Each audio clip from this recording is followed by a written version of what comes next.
प्रिय विद्यार्थियों, सुप्रभात, नमस्कार। गणानंद के साहित्य को हम पढ़ रहे थे।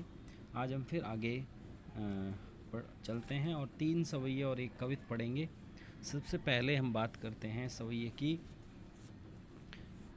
कितको ढरी गो वह ढार अहो, जिहि मोतन आँखिन ढोरत है।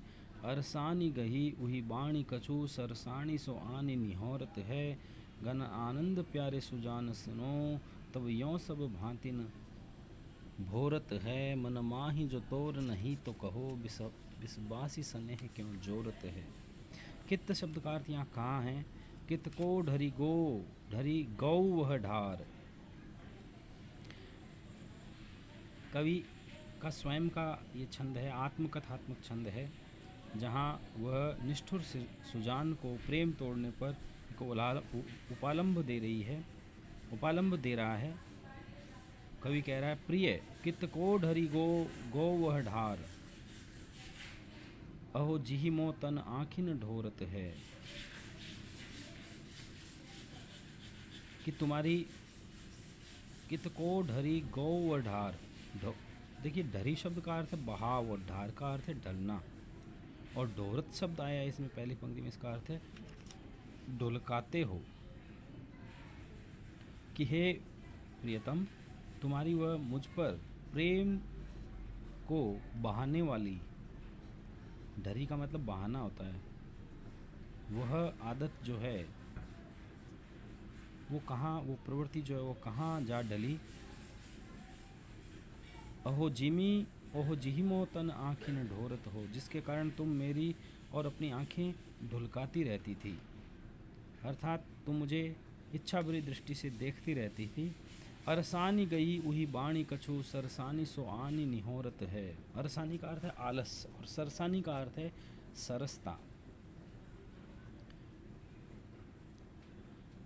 अरसानी गही, तुमने आलस धारण कर लिया है। उही बाणी कछु, ये आदत तुमने डाल दी है।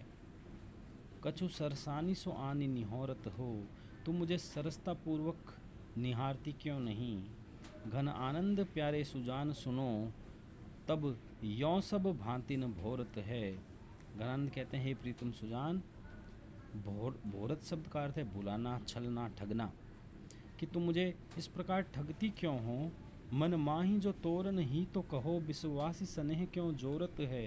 कि तुम्हारे मन में यदि तोड़ लेने की तुमने यदि ठान ली है, तो हे विश्वास में, स्नेह में तुम मेरे साथ घात क्यों कर रही हो, स्नेह का संबंध क्यों जोड़ रही हो। तो यहाँ देखा जाए तो सुजान बेवफा थी और उसके छली रूप का चित्रण हुआ है, जिसमें कवि आत्मकथात्मक रूप से सुजान को उपालंब देता नज़र आ रहा है। अब हम आगे चलते हैं अगले सवैये की तरफ, जिसमें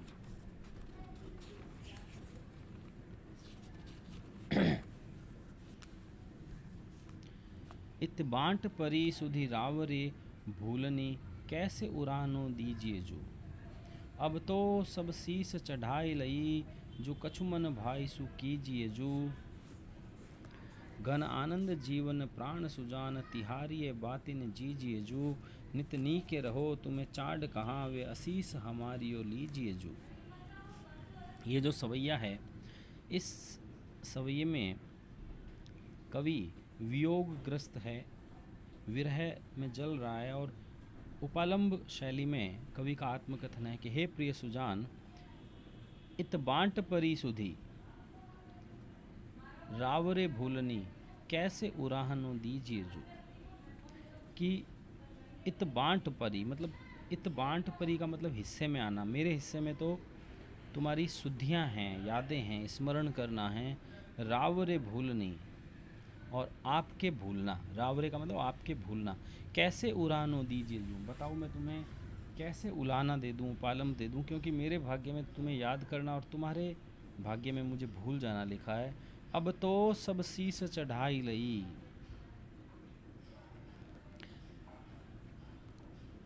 अब तो मैंने ये शीस पर चढ़ा लिया है, मतलब मान लिया है, मैंने अपने सिर माथे धारण कर लिया है। जो कछु मन भाई सु कीजिए जो तुम्हारे हृदय में आए वो तुम करो, क्योंकि अब ये तो भाग्य में बधा है, और जो भाग्य में बधा है वो होकर ही रहेगा। घन आनंद जीवन प्राण सुजान, कि हे जीवन रूपी प्राण सुजान, तिहारिये बातिन जीजिए जो, मैं तुम्हारी बातें जो है उनसे ही अपना जीवन यापन कर लूँगा, केवल चर्चा करके ही जी लूँगा। नित नीके रहो तुम्हें चाड़ कहाँ, वे असीस हमारी ओ लीजिए जो। नित नीके रहो तुम अच्छे रहो, तुम मेरी ये मंगल कामना है, तुम ठीक रहो। तुम्हें चाड़ कहाँ, चाड़ का मतलब चाह, तुम्हारे मन में ललक कहाँ है। वे असीस हमारे लीजिए जो, कि तुम मेरे आशीर्वाद को स्वीकार करो, मेरे आशीर्वाद को ले पाओ, इतनी तुम्हारे में चाह कहाँ है, इतनी तुम्हारे में इच्छा कहाँ है। अगला जो कविता है,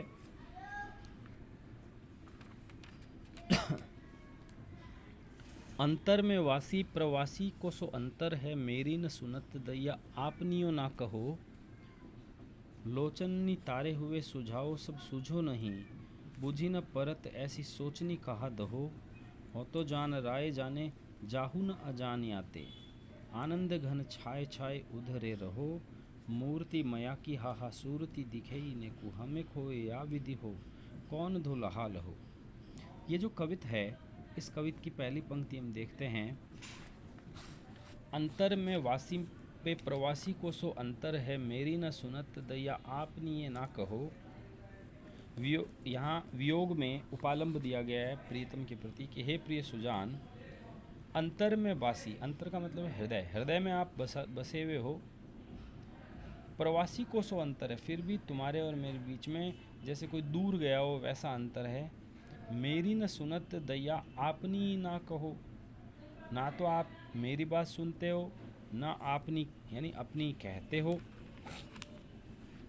लोचननी तारे है, तारे हुए सुझाओ सब सूझो नाही, बूझी न परती ऐसी सोचनी कहा दहो। कि मैंने अपनी आँखों की पुतलियों की सहायता से आपको दिखाने का, सुझाने का बहुत प्रयास किया है, लेकिन आप दिखाई नहीं दिए, आपको समझ नहीं आया। बूझी न पड़ती, बूझी न पड़ती अर्थात आप ये जान नहीं पा रहे हो, ऐसी सोच नहीं कहा दहो। अब आपका जो ये एकांगी सोच है, एक तरफा जो सोच है, उस ज्वाला में दहो का मतलब क्यों जल रहे हो तो जान राय जाने जाहु न अजान आते। आप तो जान राय हो मतलब सर्वज्ञ गाता हो, जाने जाहु न अजान आते, फिर भी तुम अज्ञानी बन रहे हो, अपने स्वभाव अनुसार व्यवहार नहीं कर रहे हो। आनंद के घन जाए छाए उधरे रहो, कि हे आनंद घन तुम जाकर उधर छा जाओ। हे आनंद के घन तुम अविज्ञ नहीं हो, तुम आकर मुझ पर अनुग्रह करो, छा जाओ। तुम दूर दूर उधरे का मतलब है दूर क्यों रह रहे हो। मूर्ति मया की हाहा सूरति दिखाई ये नेकू, मूर्ति मया की, मया मतलब दयामय कहा गया है कि तुम अपनी दयामय जो दर्शन हैं वो मुझे दे दो। हाय हाय सूरति दिखे ही नेकू, मुझे तुम्हारे सुंदर दर्शन करवा दो। हमें खोए या विधि हो कौन धो लहा लहो।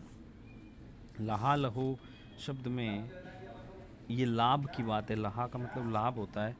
ये बताइए हमें खो या विधि हो, कि मुझे खोकर जो है मुझे विस्मृत करके भूल करके आपको कौन सा लाभ मिलेगा, ये भी मुझे बता दीजिए। तो ये जो कवित है इसमें उपालंब दिया गया है। अगला सवैया हम देखते हैं।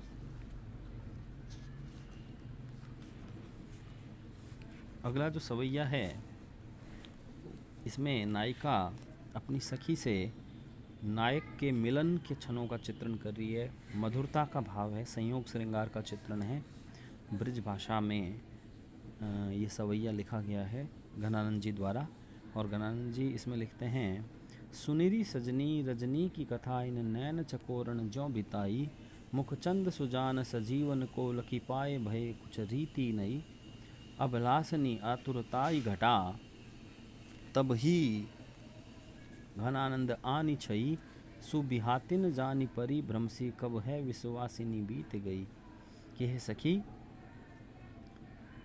रजनी की कथा इन नैन चकोरण ज्यों बिताई, कि मेरी चकोर रूपी आंखों ने उस सुंदर रजनी, सुंदर रात जिसमें मेरा और प्रियतम का मिलन हो रहा था, वो मैंने कैसे बिताई। नैन चकोरण, मेरे नैन चकोर बन गए, मतलब ये रूपक अलंकार यहाँ आँखों को चकोर बताया गया और प्रिय के मुख को चांद बताया गया है। मुखचंद सुजान सजीवन को लखी पाए भय कुछ कछु रीति नहीं, कि मेरे चकोर रूपी नेत्र जो हैं वो जीवनदायक जो सुजान के मुख रूपी चंद्र को देखकर मैंने कैसे व्यतीत किया, मैं तुझे बताती हूँ। अभिलाषनी आतुरताई घटा,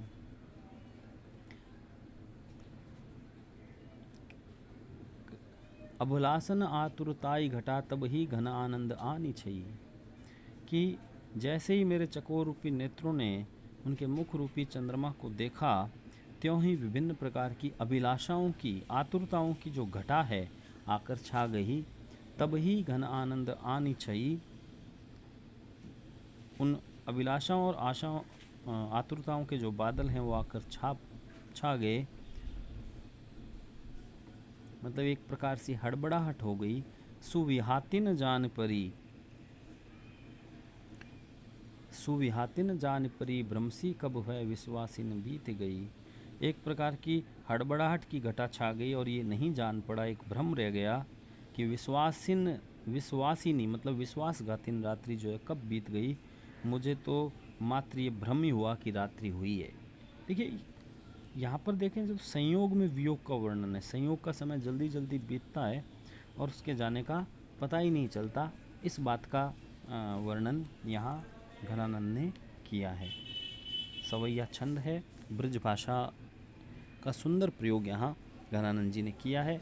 और संयोग में वियोग होना, संयोग में वियोग का वर्णन, ये घनानंद के संयोग की एक विशेष विशेषता है जो हमें ध्यान में रखनी है, कि किस प्रकार नायिका अपने नायक से मिलन का वर्णन करती है और ये बताती है कि भाई मेरे नयन रूपी चकोर ने जैसे ही नायक के मुख रूपी चंद्र को देखा, तभी मेरे मन में अभिलाषाओं और आतुरताओं की घटा इस प्रकार छा गई कि मुझे पता ही नहीं चला कि वो विश्वासघातिन रात्रि कब बीत गई। तो इस प्रकार से इसमें रूपक अलंकार का और परंपरित रूपक का सुंदर प्रयोग हुआ है। जब एक रूपक का कारण दूसरा रूपक हो तो उसे परंपरित रूपक कहते हैं। यहाँ आँखों को चकोर बताया गया है तो मुख को चांद बताया गया है, तो इसे परंपरित रूपक कहते हैं। शुक्रिया, धन्यवाद। आप जो हैं इन 3 सवैया और 1 कवित की सप्रसंग व्याख्या लिखकर मुझे व्हाट्सएप के माध्यम से प्रेषित करेंगे। धन्यवाद।